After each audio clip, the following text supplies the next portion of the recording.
ये कार्यकर्ताओं का सम्मेलन है। आप दूर दूर से आए हैं।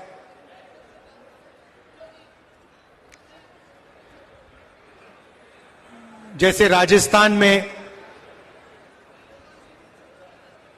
रणथंभौर है, रणथंभौर में अगर आप जाएं, आप गए होंगे, तो वहां पे एक शेर को देखने घंटे लग जाते हैं। मतलब ढूंढो उसको, 6-7 घंटे लगते हैं और फिर एक झलक दिखती है, भाग जाता है। आप में से लोग गए होंगे रणथंभौर। यहां पे पहली बार मैंने देखा है कि हजारों बब्बर शेर एक साथ बैठे हुए हैं।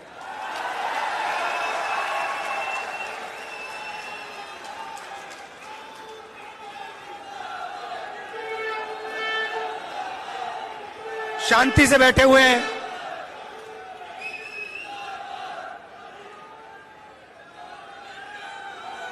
नफरत की बाजार नहीं है, मोहब्बत की दुकान है।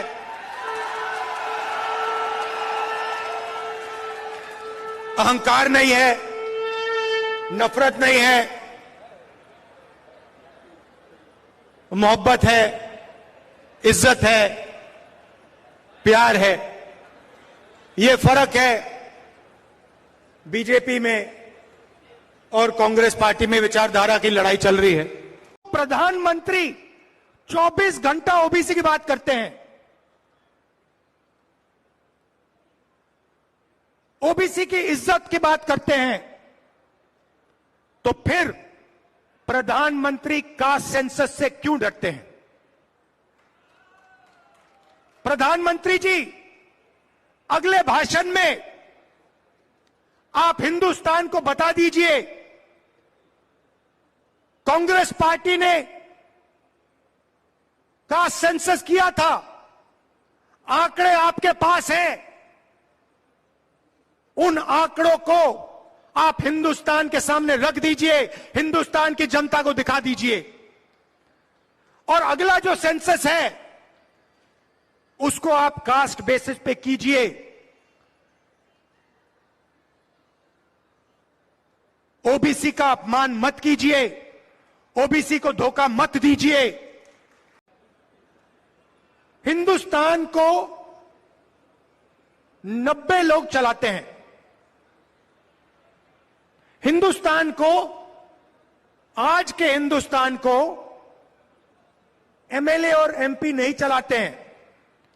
आज के हिंदुस्तान को प्रधानमंत्री 90 अफसरों के साथ चलाते हैं।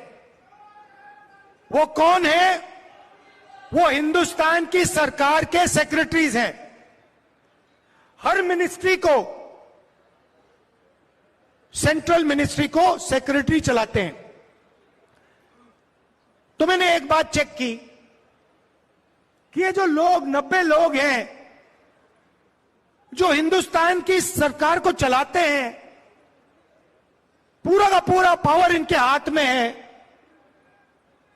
हिंदुस्तान किस ओर जाएगा, शिक्षा में क्या निर्णय लिए जाएंगे, स्वास्थ्य में क्या निर्णय लिया जाएंगे, नरेगा का डिजाइन कैसे होगा, भोजन के अधिकार का डिजाइन क्या होगा, ये 90 लोग चुनते हैं, ये डिसाइड करते हैं। तो मैंने सोचा देखता हूं इन 90 लोगों में से नरेंद्र मोदी जी की सरकार में ओबीसी कितने हैं। नरेंद्र मोदी जी 24 घंटा ओबीसी की बात करते हैं। भाइयों और बहनों, आज 90 लोगों में से 3 लोग ओबीसी वर्ग के हैं। 3 लोग ओबीसी वर्ग के हैं। और बात सुनिए, वो 3 लोग हिंदुस्तान के सिर्फ 5% बजट पे निर्णय लेते हैं।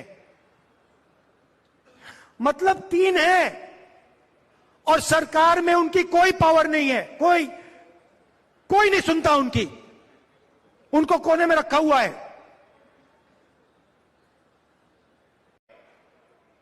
नरेंद्र मोदी जी पूरे देश में माताओं बहनों से पैसा छीनकर 2-3 उद्योगपतियों के जेब में डाल रहे हैं। कांग्रेस पार्टी के कार्यकर्ताओं ने राजस्थान की महिलाओं को 500 रुपए का गैस सिलेंडर दिलवाया है, ये भूलिए मत। 100 यूनिट मुफ्त इलेक्ट्रिसिटी बिजली आपने दी। इंदिरा रसोई में 8 रुपए के लिए खाना आप देते हो। मैंने आपको हथियार दिए हैं। चुनाव का समय है, बीजेपी के कार्यकर्ता आपके सामने आएंगे, 2 सवाल पूछिए। कास्ट सेंसस क्यों नहीं करवा रहे हो? अदानी जी को आपने कितना फायदा पहुंचाया, देश को बता दो। हमने आपको स्वास्थ्य दिया, 500 रुपए का सिलेंडर दिया, कर्जा माफ किया। ये आपके हथियार हैं। मैदान में जाइए, सच्चाई रखिए, और ये जो नफरत फैलाते हैं, इनके नफरत के बाजार के अंदर मोहब्बत की दुकान। लोकसभा में एक दिन मैंने देखा बीजेपी के एमपी अंग्रेजी के खिलाफ लंबा भाषण दे रहे हैं।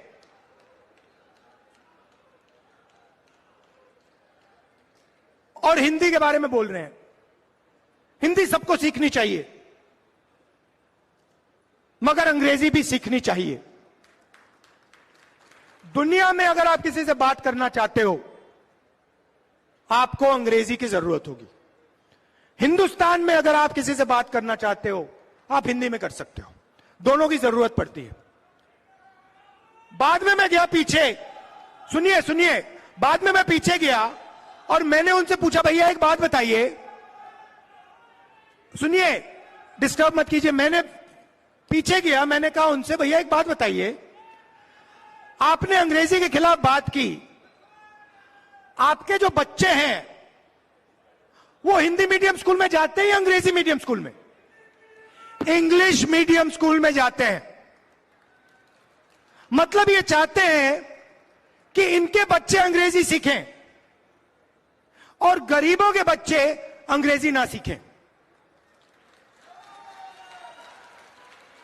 मतलब 2 हिंदुस्तान बने। इनके बच्चे अंग्रेजी सीखकर अमेरिका जाएं, जापान जाएं, चाइना जाएं, और गरीबों के बच्चे अंग्रेजी ना सीखें और बाकी दुनिया में ना जा पाए, बाकी दुनिया से बातचीत ना कर पाए। हमें 2 हिंदुस्तान नहीं चाहिए, हमें एक हिंदुस्तान चाहिए। पहले महिला आरक्षण की बात नहीं थी। आपको याद होगा, पहले हिंदुस्तान के नाम को बदलने की बात थी। याद है आपको? इंडिया से भारत। अब पहली बात, कॉन्स्टिट्यूशन में साफ लिखा है इंडिया दैट इज भारत। मतलब दोनों नाम कॉन्स्टिट्यूशन में हैं। मगर ये इन्होंने पहले नया बहाना बनाया, इंडिया वर्सेस भारत। कोई झगड़ा नहीं इंडिया और भारत के बीच में,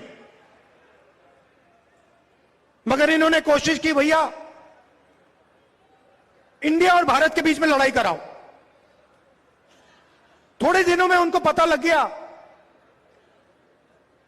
कि जनता इसको एक्सेप्ट नहीं करेगी। जनता ये बात को सुनने के लिए तैयार ही नहीं है। प्रॉब्लम हो गई। अब स्पेशल सेशन में क्या करें? स्पेशल सेशन तो अनाउंस कर दिया, अब क्या करें? चलो महिला आरक्षण की बात करते हैं।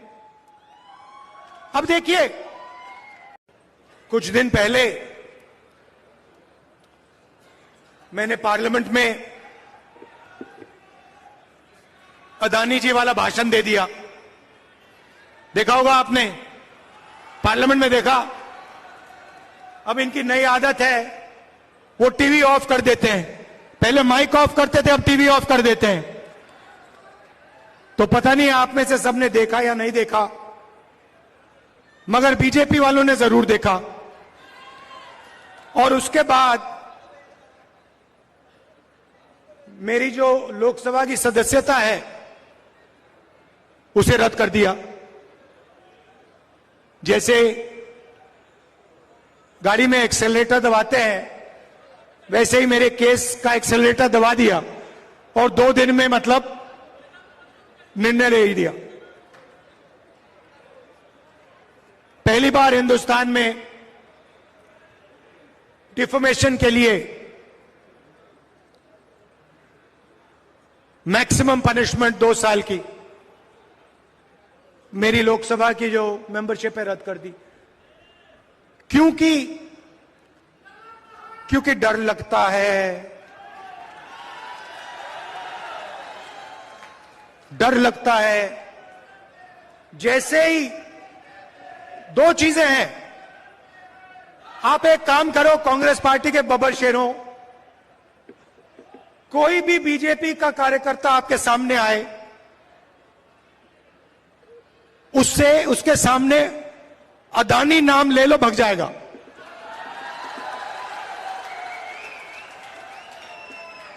एक से उसको सामने खड़ा कर होगा, आएगा, वो कुछ भी कहे, आप उससे कहो भैया एक बात बताओ, ये आपके जो प्रधानमंत्री हैं, इनके बीच में और अदानी जी के बीच में क्या रिश्ता है? बीजेपी वाला भग जाएगा। तो पैनिक होता है, डर लगता है। उसके बाद दूसरा भाषण दिया, प्रेस कॉन्फ्रेंस की तारीखें आप मिला लीजिए। जैसे ही मैंने लोकसभा में भाषण दिया, वैसे ही मेरे केस पर एक्सेलरेटर दबा दिया गया। उसके बाद इंटरनेशनल फाइनेंशियल अखबार में अदानी जी के बारे में कहानी आती है। मैंने प्रेस कॉन्फ्रेंस किया, जिस दिन प्रेस कॉन्फ्रेंस किया उस दिन नरेंद्र मोदी जी ने स्पेशल सेशन लागू कर दिया।